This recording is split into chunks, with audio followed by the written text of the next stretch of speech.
l'astronaute Neil Armstrong défie une mort certaine et accomplit son destin.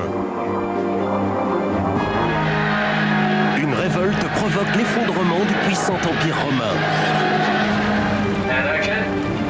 Ces épisodes clés de notre histoire battent tous les records au box-office lorsqu'Hollywood joue les historiens.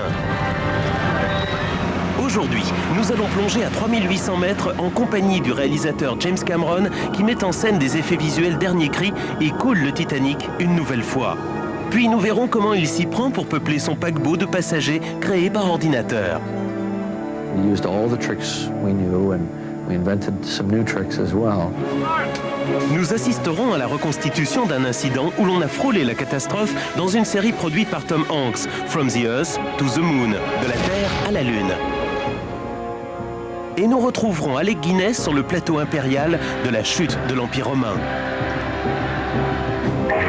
Nous vous proposons un voyage à travers le temps grâce aux reconstitutions historiques d'Hollywood et aux images grandioses créées par les magiciens des effets visuels. C'est tout de suite dans le cinéma des effets spéciaux.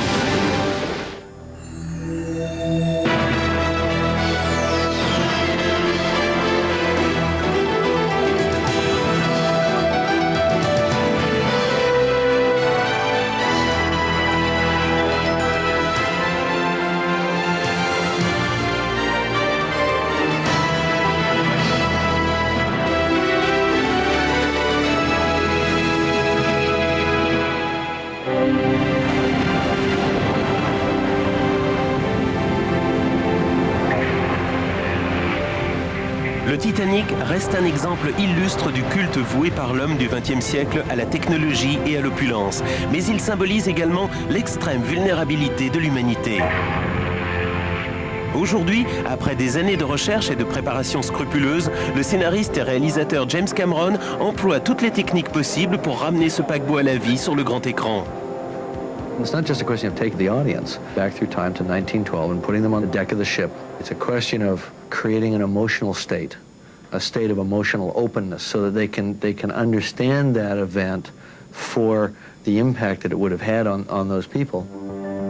Lors de sa première traversée de l'Atlantique Nord, qui devait le conduire de Southampton jusqu'à New York, le Titanic sombra à plus de 1500 km de sa destination. Après 2 ans de préparatifs, James Cameron se rend sur les lieux du drame accompagné d'une équipe de spécialistes qui doivent l'emmener au fond de l'eau pour filmer l'épave du Titanic. L'équipe de production a loué 2 petits submersibles à l'Institut d'océanographie de Kirchhoff en Russie. Après avoir fixé un boîtier de caméra révolutionnaire sur l'un des engins, Cameron et 3 techniciens entament une périlleuse plongée qui les emmène au fond de l'océan à plus de 4000 mètres de profondeur. Okay, 100 meters. Yeah, I'll take us right to the bow. Okay, the bow should be exactly, it should be dead ahead, about 15 meters. Just stop right here. See it?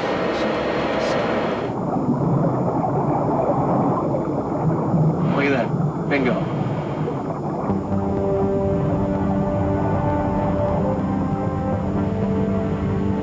Pour rassembler un maximum de données et filmer les images spectaculaires qui feront l'ouverture de son film, Cameron effectue 14 plongées jusqu'à l'épave, restant chaque fois 10 à 12 heures au fond de l'océan. Au total, il a passé plus de temps aux abords du Titanic que n'importe lequel des passagers. It all started with this footage of the wreck. It set the bar very high for a standard of realism in the film.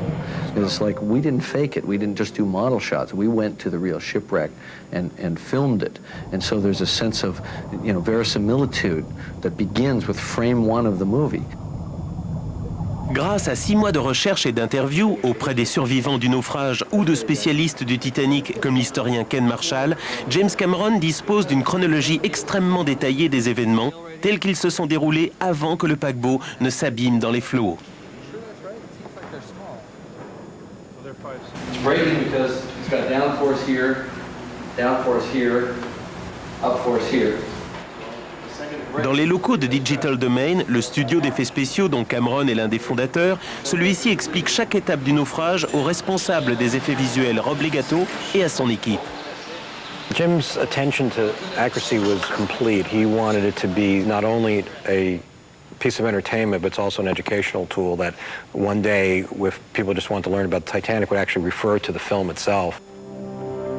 En s'appuyant sur les explications de James Cameron, les techniciens de Digital Domain reconstituent l'accident en images de synthèse, de la collision du paquebot avec l'iceberg jusqu'à l'arrivée de l'épave au fond de l'océan.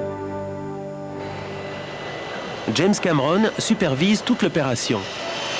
Too high out of the water at that point. The water line should be right about there. Lorsqu'il approuve enfin la simulation numérique définitive, il est convaincu que celle-ci est la reproduction la plus exacte qui soit du naufrage du Titanic.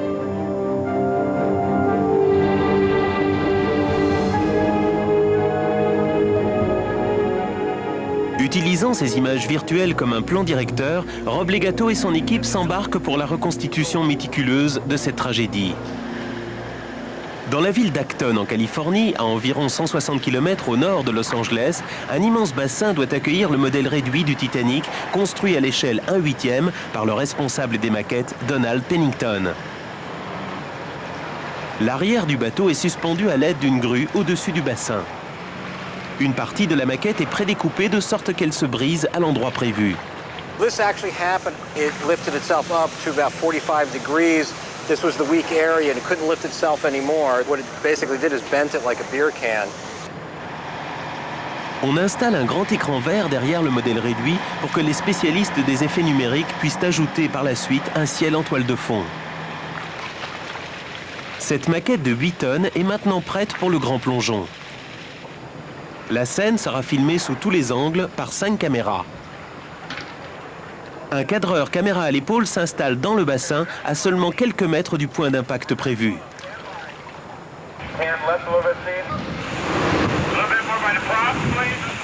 Juste avant que les caméras ne se mettent à tourner, la coque du Titanic miniature est arrosée au jet pour donner l'illusion qu'elle vient de s'élever hors de l'eau.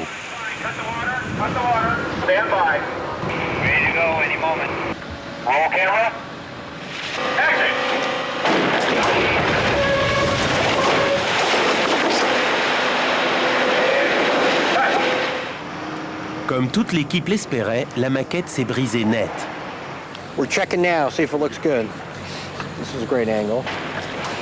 Ooh, That looks cool. Let's see that one. Okay, E camera looks good. Okay, let's see D camera.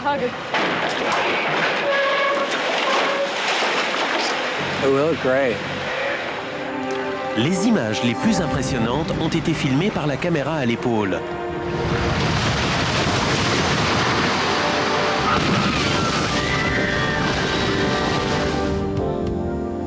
De retour au studio de Digital Domain, les techniciens s'apprêtent à filmer la dislocation du navire en gros plan. Ces images seront ensuite intercalées avec les plans tournés dans le bassin d'Acton.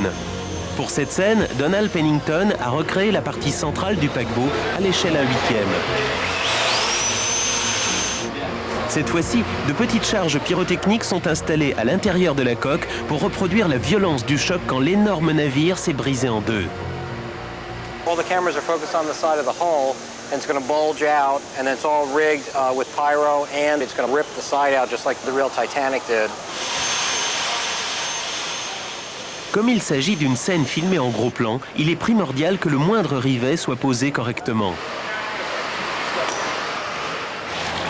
Juste avant le début de la prise, un technicien plonge vérifier les explosifs une dernière fois. Tout est en ordre et semble prêt pour le tournage.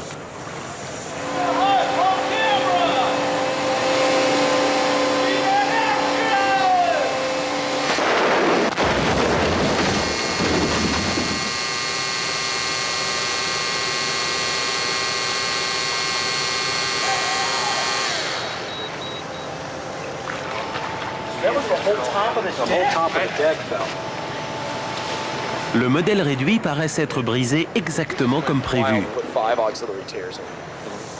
Rob Legato visionne alors les différents plans.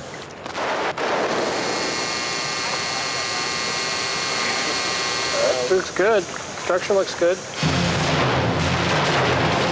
Une fois les images de la maquette combinées avec des images de synthèse et des plans filmés sur le plateau de tournage grandeur nature, James Cameron peut prétendre avoir remonté le temps jusqu'à jusqu'au 15 avril 1912.